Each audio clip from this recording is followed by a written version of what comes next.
Welcome to Allworks and our training series on how to use your new Allworks phone system. To make this training as easy as possible, we have created a collection of small feature-specific sections. We cover all of the new features, so feel free to watch the videos all at once or one section at a time and at your own pace.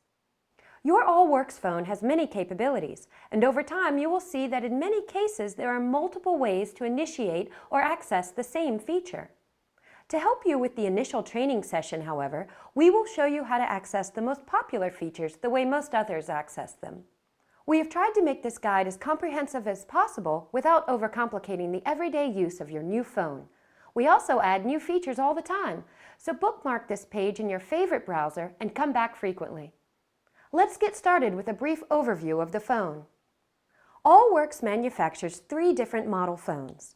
Many of the phone's features are the same, and the primary difference between the models is the number of programmable buttons and/or optional devices you can add to the phone. The easiest model to use is the 9204. This model has only 4 programmable buttons. Next comes the 9212 with 12 programmable buttons, and our largest model is the 9224. One of the available options on the 9224 is the telephone expander.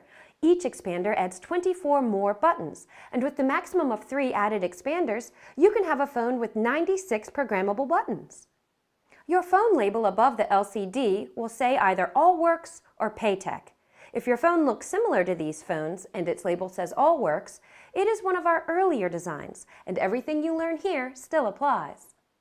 If it does not say Allworks or Paytech, then most of the information in the rest of this guide won't apply. The focal point of every Allworks phone is the LCD display. The LCD screen gives you lots of information during each step of the call. In addition to the current date and time on the top row, when the phone is ringing, the display shows the caller's name and number. This can be an internal or external call. When you dial out to call someone, the display confirms you have dialed each digit correctly. On the bottom of the display are 4 information fields, and below the LCD are 4 matching buttons. Each one is context sensitive, meaning that their functions change based on the phone's status. They have unique fields when the phone is idle, or when you are on an inbound call, or on an outbound call.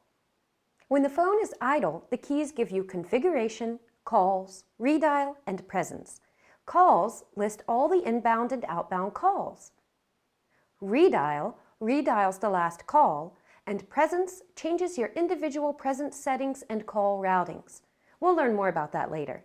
When off hook, the display changes so you can select from a list of speed dials, the same list of calls, redial, or you can access the company phone book. When your phone is ringing, the keys change, so you can select silent or ignore if you do not want to take the call. Now that you understand how the display is used, let's focus on the buttons and how they are used to answer and transfer calls. Based on the particular phone you will have anywhere from 4 to 96 buttons that can be individually programmed for your particular needs. By default, your phone has 2 personal call appearances. We recommend that you keep these 2 buttons as a default setting. These buttons are used as places for the call to appear whenever you place or receive a call. Lift your handset to make an outgoing call, and you will see the light on the bottom call appearance turn green. You can have more than 2 call appearances if you need to answer and process a lot of calls. Just ask your administrator. But for most people, 2 call appearances are enough. Most of the time, each personal call appearance is yours, and yours alone. Sometimes they can be shared among other users, for call coverage of your boss or your assistant. Even if the call appearance is shared, when you are on a call, that call is private. No one can accidentally pick up your call because that call appearance does not appear on their phone.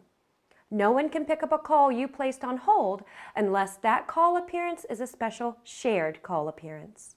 Your phone may be optionally programmed with direct line appearances.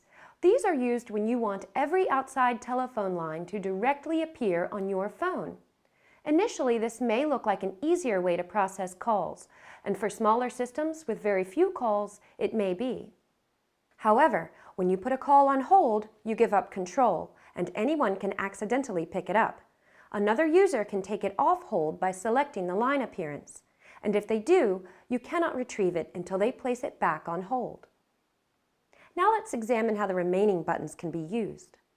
Any unused button can be programmed for direct line appearances, another extension, speed dials, or features that you need to use regularly. When you program a button as another extension, that button also becomes a busy lamp field, which lets you see when the other user is on the phone. When that person is busy, the color of the button next to their name is red, and if they are in Do Not Disturb, the button is solid amber. These same buttons serve another purpose, and that is to call the user with a single push of the button. When you do, their phone will ring, unless, of course, their phone is in Do Not Disturb. You can program a busy lamp field on any available unused button. You need to ask the administrator to program any of your unused buttons for this, so start your list. What do all the colors of the different lines mean? When you access a call appearance, it turns green. If your phone is programmed with multiple line appearances, a line in use by another user appears red on your phone. This makes it easier to know which call you are on, which line or phone someone else is on, or in the case of another extension, whether or not they are on the phone. Installing the paper designation strip on your phone is very easy. Simply lift the tab at the bottom to remove the plastic overlay and lift the strip of paper. Ask your office manager or the administrator for the Microsoft Word template, and then you can reprint or change your own designation strip anytime you need. The most useful feature buttons are right above the keypad. These represent the most frequently used features and are used exactly the same way regardless of which model phone you are using. As soon as someone leaves you a voicemail, your Messages key lights red. To listen to your messages, press the button, enter your voicemail password, or follow the prompts on the display.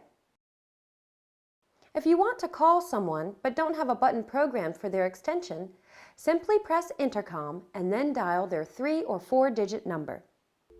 A list of everyone's extension should already be distributed, but if not, you can search the phone book on the phone. Every Allworks phone has the capability to easily create a 3-party conference call.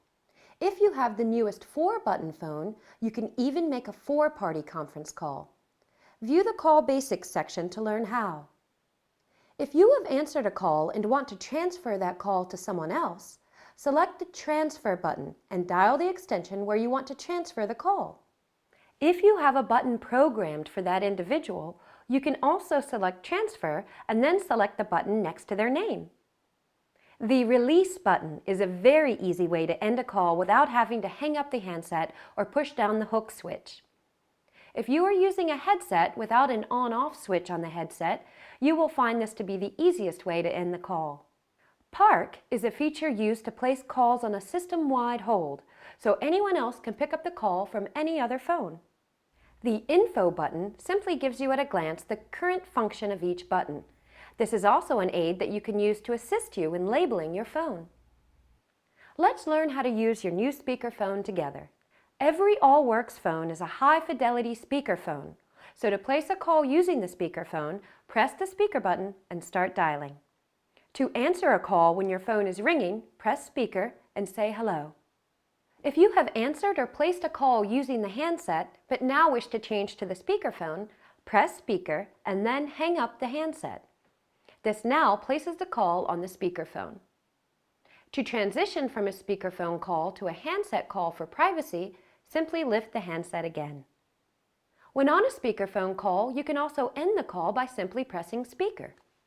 And remember, speakerphones are used when there is no expectation of privacy, so use them at your own discretion.